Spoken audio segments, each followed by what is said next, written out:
एक शाम प्राची टीवी पर सीरियल देख रही होती है। तभी उसकी सास वहां आती है। अरे सीरियल में तो ऐसे मग्न है जैसे आज रात का खाना पड़ोसी आकर बनाएंगे। मुझे पता ही नहीं था आपने अपने बेटे की शादी पड़ोस में भी की हुई है। हैं? मतलब? मतलब इस घर में सारा काम बहू ही करती है, आप तो सिर्फ खर्राटे मारती हैं। अच्छा जी, फिलहाल तो तुम आराम फरमा रही हो, चलो जाओ, ये मेरे टीवी देखने का समय है। आहा, इसीलिए मुझे भगाया जा रहा है। सॉरी, अब तो बिल्कुल नहीं जाऊंगी। प्राची की इस बात पर दोनों सास बहू के बीच टीवी रिमोट के पीछे बच्चों जैसे छीना झपटी शुरू हो जाती है, जिसके बीच श्लोक भी काम से घर वापस आ जाता है। हाँ, आज मेरी चूहे बिल्ली की जोड़ी किस बात पर झगड़ रही है? अरे तेरे बीवी मुझे टीवी ही नहीं देखने दे रही। अरे तुम्हारी मम्मी मुझे खाना बनाने के लिए फोर्स कर रही है। अरे वाह, ऐसे बेतुके रीजन पर तो बच्चे भी झगड़ा नहीं करते। अरे मुझे कुछ मत बोल, सब इसने ही शुरू किया है। हाँ हाँ, जैसे आप तो बहुत दूध की धूली है ना। अरे बस, दोनों चुप। प्राची जाओ, खाने की तैयारी करो। और माँ तुम छोड़ो, तुम्हें क्या बोलूं, शांति से अपना सीरियल देखो, मुझे दोबारा लड़ने की आवाज सुनाई नहीं देनी चाहिए। ऐसा बोलकर श्लोक वहां से चला जाता है, जिसके पीछे पीछे प्राची भी कुछ न कुछ बड़बड़ाते हुए रसोई में चली जाती है। हाँ हाँ, सासू जी को तो कुछ बोलेंगे ही नहीं, बस मुझ पर ही हुक्म चलता है, खाना बनाओ, जैसे मैं इनके घर में खाना बनाने के लिए आई हूँ। इसी तरह शाम बीतती है और रात को श्लोक और प्राची की सास खाना खाकर सोने चले जाते हैं, लेकिन प्राची गुस्से में कुछ खाए बिना काम में ही लगी रहती है। इस घर में किसी को घंटा फिक्र नहीं पड़ता, मैं खाऊं या भूखी रहूं। प्राची कुछ देर के लिए रसोई से बाहर जाती है और जैसे ही वापस आती है तो वहां दूध का भरा ग्लास देखकर हैरान रह जाती है। फिक्र पूरी है, बस दिखाना नहीं है। प्राची दूध पीकर सोने चली जाती है और अगली सुबह एक बार फिर सास बहू का कार्टून नेटवर्क स्टार्ट हो जाता है। ये तुमने ही किया है। अरे अजीब जबरदस्ती है, मैं बोल रही हूँ मैंने कुछ नहीं किया। दोनों ने मिलकर पूरे घर को पागल खाना बनाया हुआ है। यहाँ कोई नॉर्मल इंसान तो रह ही नहीं सकता, इसीलिए अब पड़ोसी क्या रिश्तेदार भी घर आने से कतराते हैं।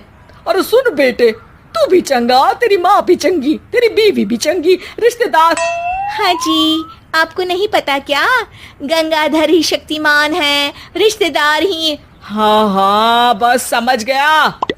कभी जानवरों जैसे लड़ेंगी तो कभी जुगलबंदी करेंगी। भाई मैं आप दोनों के बीच में नहीं फंसना चाहता।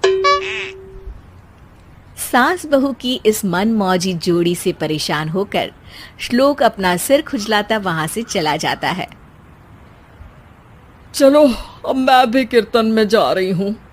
इस पर जैसे ही सास कमरे में अपना पर्स लेने जाती है तो वहां नाश्ते की प्लेट रखी देख मुस्कुराने लगती है और नाश्ता करके घर से बाहर निकलते हुए कुछ पैसे टेबल पर रख जाती है, जिसके कुछ देर बाद सिलेंडर वाला घर आता है। ओ मोरी मैया, मैं सिलेंडर के बारे में तो बिल्कुल भूल ही गई थी। घर खर्च के सारे पैसे भी मम्मी के पास है और श्लोक से बोला तो उल्टा 4 बात सुनाएंगे। प्राची ये सोच ही रही होती है कि अचानक उसका चेहरा चमक उठता है और वो घर में आकर इधर उधर देखने लगती है। तभी उसकी नजर टेबल पर रखे पैसों पर पड़ती है, जिन्हें वो सिलेंडर वाले को दे देती है। ये सब श्लोक देख लेता है। अच्छा बेटे, इतना बड़ा घोटाला, सबके सामने मैं तेरी दुश्मन और पीठ पीछे तेरी मेरी यारी। इस पर श्लोक एक प्लान बनाता है और शाम को सब एक साथ बैठे होने पर बोलने लगता है। माँ, तुम दोनों की बहुत लड़ाई होती है, इसलिए मैं सोच रहा हूँ कि प्राची को उसके घर छोड़ाऊं, इससे वो भी खुश रहेगी और तुम भी। अचानक श्लोक की ये बात सुनकर सास बहू शौक से उसकी तरफ देखती है। अरे ऐसे कैसे घर छोड़ाओगे, मुझे कहीं नहीं जाना। अरे तुमने बोला नहीं पर मैंने सुन लिया, तुम्हें मम्मी के साथ रहना अच्छा नहीं लगता, मुझे पता है। अरे वाह, अरे जब बहू खुद कुछ काम बोले तो वो तुझे सुनता नहीं, और अब जो इसने बोला ही नहीं वो तू समझ गया। जब उसे नहीं जाना तो फिर जबरदस्ती क्यों कर रहा है? अच्छा, फिर आपको मौसी के घर छोड़ाता हूँ, बस अब आप दोनों एक घर में एक छत के नीचे नहीं रह सकती। मैं इस टॉम एंड जेरी की जोड़ी को और नहीं झेल सकता। है? ऐसे कैसे नहीं रह सकते? तुम्हें इतनी दिक्कत है तो तुम्हारा बोरिया बिस्तर पैक कर देती हूँ, लेकिन मम्मी जी कहीं नहीं जाएंगी। बिल्कुल यही सुनना था मुझे। अगर दोनों में इतना ही प्यार है फिर हर वक्त ये लड़ाई का नाटक क्यों करती हो? देखा मैंने कैसे माँ किचन में दूध रखती है और तुम उनके लिए कमरे में नाश्ता रखती हो, और कैसे वो पहले ही तुम्हारी दिक्कत समझकर घर में पैसे रखकर बाहर जाती है। अरे भाई, इतना ड्रामा तो डेली सोप में भी नहीं होता जितना तुम दोनों ने इस घर में फैलाया हुआ है।